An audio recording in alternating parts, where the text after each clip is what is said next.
Yeah. Welcome back, everybody.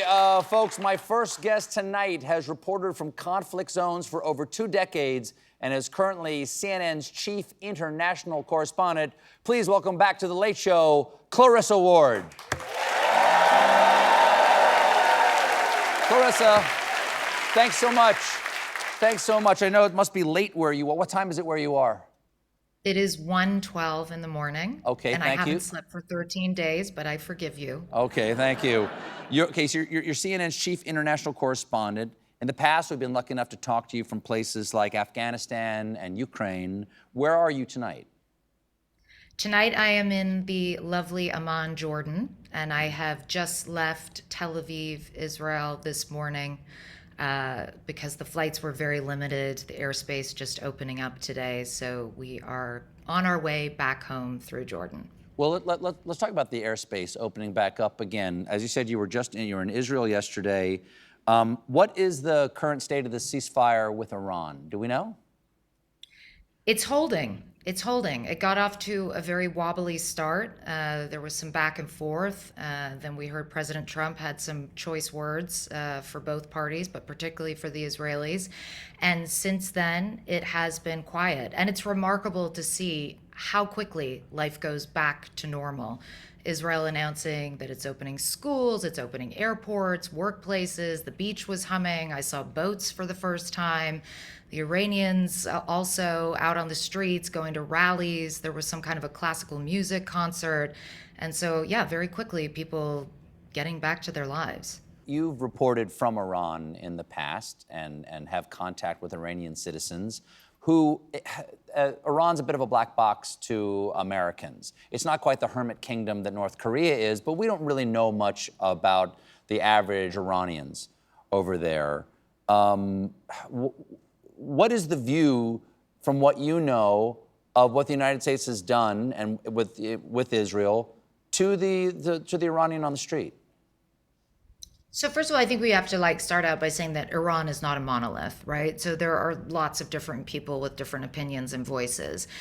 The voices that we really haven't heard from during this whole conflict that have been reaching out to me on my social media and saying, please listen to us, which I think, it bears reflecting on. Most of them are women. Most of them were supporters of the uprising against the Iranian regime, against the compulsory hijab. And they feel sort of trapped between the devil and a dark place, in a sense, because they hate the Iranian regime. Many of them been oppressed by it, imprisoned, they've lost loved ones. But at the same time, Iranians tend to be very patriotic as well. And they don't have any love for Israel. They don't like what they see happening in Gaza. And so they're fearful of speaking out because they don't feel safe, they don't feel secure, and they're very worried in this particular moment, Stephen, that there's going to be retribution. Now that the hostilities have stopped, the regime has a chance to reconstitute, regroup. They're worried that there's going to be a witch hunt against people who will be accused of having collaborated with the Israelis or having supported the Israelis. And so they're deeply fearful, they're underground, their voices haven't been heard. At the same time, there are a lot of Iranians who support the current regime, who feel outraged by what Israel has done, and who view their nuclear program as being absolutely existentially essential for their self-defense. And so it's important to try to sit with the complexity of many differing viewpoints. And then you have the Iranians in diaspora, many of whom actually support Israel and what Israel has done. So it's not a black and white picture, but a lot of people reaching out to me are really afraid right now. From the beginning of this conflict with Iran, you've been talking with Israelis. What's their outlook on this conflict? Again, Israel's also not a monolith, but is the population there generally supportive of this action? The Jewish Israeli population is overwhelmingly supportive of this. I mean, Prime Minister Benjamin Netanyahu has just had the best 2 weeks possibly of his political career, but certainly since October 7th. And every Israeli who I spoke to, we talk a lot in the media and in the international community about the ambiguity around Iran's nuclear program, and were they really trying to build a bomb, and how close were they? And that is not a conversation that is being had in Israel. Israelis fundamentally believe that Iran's regime seeks to wipe Israel off the face of the earth.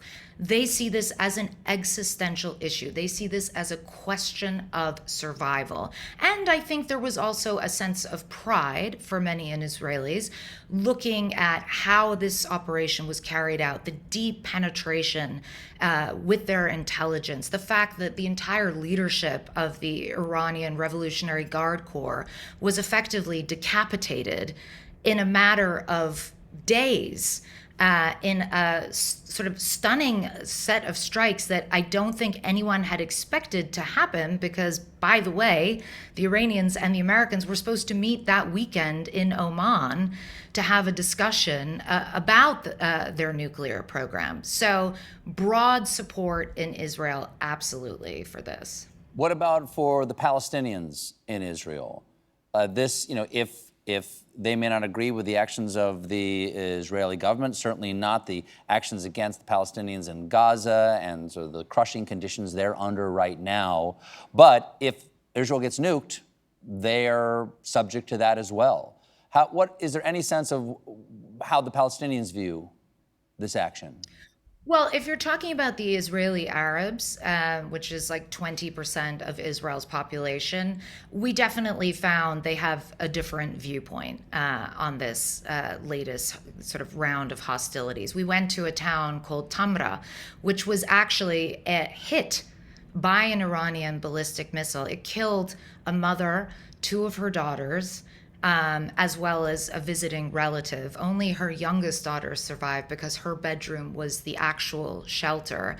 And the people we spoke to on the ground, they were like, listen, we don't support this. We have nothing to do with it. And yet we are bearing the brunt of these ballistic missiles. And I think that kind of gives a nod to the complexity of this. I mean, war is a blunt instrument. It's never carried out in such a precise way that everything is black and white and good and bad. It's murky, it's dark, it's ugly, and it's harrowing. Well, as you said, there is, before this moment, for 45 years now, there's been extraordinary tension between the United States and Iran. After these attacks, is there any sense, as you say, some sense of normality is returned to Iran, and yet the regime which survives is, if not responding militarily to this in a significant way, still has a political face to put on this. You say that, I understand that both sides, Israel and Iran, are claiming victory in some way. Both sides are claiming victory, absolutely.